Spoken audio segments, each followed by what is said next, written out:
கபருஸ்தானம் உள்ள இடத்தில் பள்ளி கட்டக்கூடாது. பள்ளி முந்தி வந்திருந்தால் பின்னர் கபரு வந்தால் அந்த கபறுகளை அந்த வளவில் இருந்து அகற்ற வேண்டும். காரணம், பள்ளிக்கு வக்ஃபு செய்யப்பட்ட இடம், அதில் தனி மனிதனுடைய மையத்து வரக்கூடாது, அது பிழை. அல்லது கபரு இருந்தால், கபரு முந்தி இருந்தால் அந்த கபரு உள்ள இடத்தில் பள்ளி கட்ட வேண்டும் என்றால் ரசூலுல்லாஹி ஸல்லல்லாஹு அலைஹி வஸல்லம் என்ன செய்தார் தெரியுமா? இதே புகாரி ஹதீஸ் கிரந்தத்தில் தெளிவாக வருகிறது. நபி ஸல்லல்லாஹு அலைஹி வஸல்லம் அவர்கள் என்ன செய்து பள்ளி கட்டினார்கள்? ஹல் தும்பஷு குபூருல் முஷ்ரிக்கில் ஜாஹிலியா வ இத்தஹது மகானுஹா மஸ்ஜித். அழகாக சொல்கிறார்கள். கபர்கள் இருந்தால் பள்ளி கட்டலாமா என்றால் இல்லை.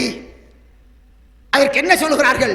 ரசூலுல்லாஹி ஸல்லல்லாஹு அலைஹி வஸல்லம் அவர்கள் மதீனா பள்ளியை கட்டிய விதத்தை சொல்கிறார்கள். அந்த ஹதீஸை டீப்பாக கொண்டு வருகிறார்கள். ரசூலுல்லாஹ் மதீனாவுடைய பள்ளி எங்கே கட்டுகிறார்கள்? ஒரு சாராருடைய மையவாடியை வாங்குகிறார்கள். அந்த மையவாடியில் இந்த கபறுகளை அகற்றுகிறார்கள்.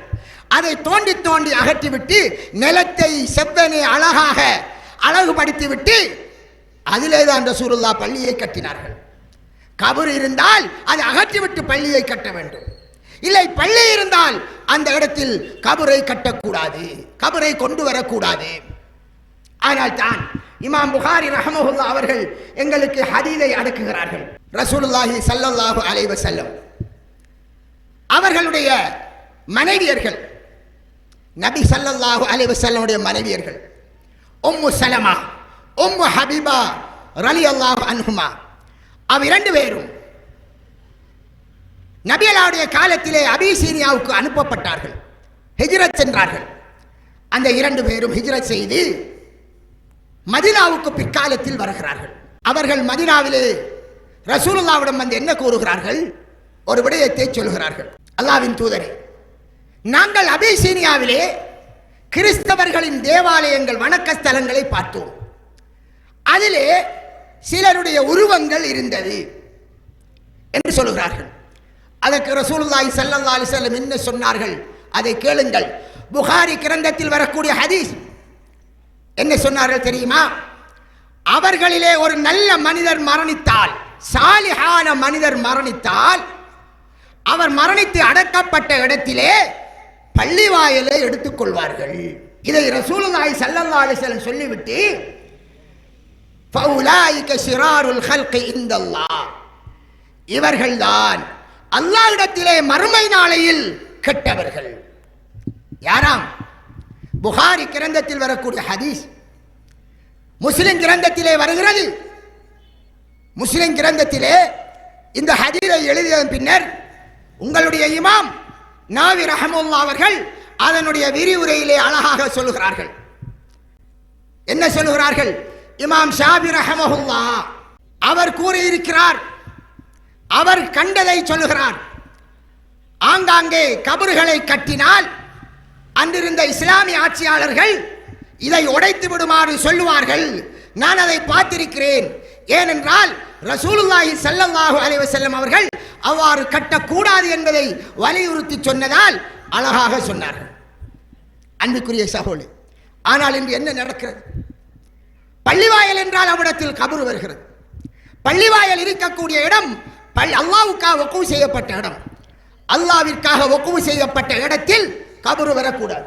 எனவே அன்புக்குரிய சகோதரி, பள்ளிவாயல் என்பது அல்லாஹ்வுக்கு வக்ஃபு செய்யப்பட்ட இடம். அதிலே கபறு வரக்கூடாது. அது கபர் இருந்தால் அதை அகற்ற வேண்டும்.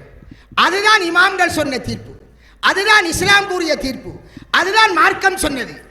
ஆனால் நாங்கள் என்ன செய்கிறோம்? இமாம்கள் சொன்னதை தள்ளி வைத்து விட்டோம், ரசூலுல்லாஹ் சொன்னதை தள்ளி வைத்து விட்டோம். என்ன சொல்கிறார்கள்? மதீனா பள்ளியில ரசூலுல்லாஹ்வுடைய கபர் இருக்கிறது. நபியலாருடைய காலத்திலே ரசூலுல்லாஹி ஸல்லல்லாஹு அலைஹி வஸல்லம் மதீனா பள்ளிக்கு பக்கத்து வீடுதான் எது? ரசூலுல்லாஹ்வுடைய வீடு. பள்ளியில போதும். ரசூலுல்லாஹ் மௌத்தானதும் நபி ஸல்லல்லாஹு அலைஹி வஸல்லம் அவர்கள் மரணித்த அவருடைய வீட்டில் அடக்கப்பட்டார்கள்.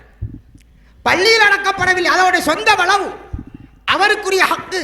பள்ளிவாசல் பெருப்பிக்கப்பட்ட போது, எல்லா பக்கத்தாலும் பின்னால் பின்னால் பெருப்பித்த போது என்ன செய்தார்கள்? ரசூலுல்லாஹ்வுடைய ஊட்டு எல்லை அதற்குள் வருகிறது.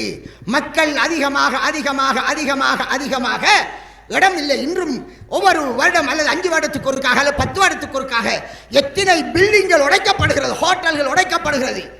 இதுவரை விஸ்தரிப்பு செய்து கொண்டே இருக்கிறார்கள். அப்ப என்ன செய்கிறது? ரசூலுல்லாஹ் அவருடைய வீட்டில் அடக்கப்பட்டார்களே, என்ன செய்வது என்பதால் அந்த வீடை செவரளித்து அந்த எல்லையை அடையாளப்படுத்தி வைத்திருக்கிறார்கள். அதனால் ரசூலுல்லாஹ் அடக்கப்பட்டது மதீனா பள்ளிக்குள் அல்ல. இது சாதாரணமாக குழந்தை பிள்ளைக்கும் தெரியும், யாருக்கு ஹிஸ்டரி படித்தார்களுக்கு. அவர்களுடைய வீட்டில் இருக்கிறார்கள். பள்ளிக்குள் உழுபட்டால் பள்ளியினுடைய பொது செவர் ரசூலுல்லாஹ்வின் வீட்டு செவர். அதை புரிந்து கொள்ளுங்கள். நபிகளாரை எச்சரிக்கிறார்கள், லா தத்தஹிது கப்ரி வஸனை யுஅபத், எனது கபரை வணங்கப்படும் இடமாக எடுத்துக்கொள்ள வேண்டாம் என்று. ஆக அன்பிற்குரிய சகோதரே, இதுதான் நாங்கள் புரிந்து கொள்ள வேண்டியது. சிந்தியுங்கள். சிந்தனைக்காக சில விடயங்களை சொல்லி இருக்கிறேன்.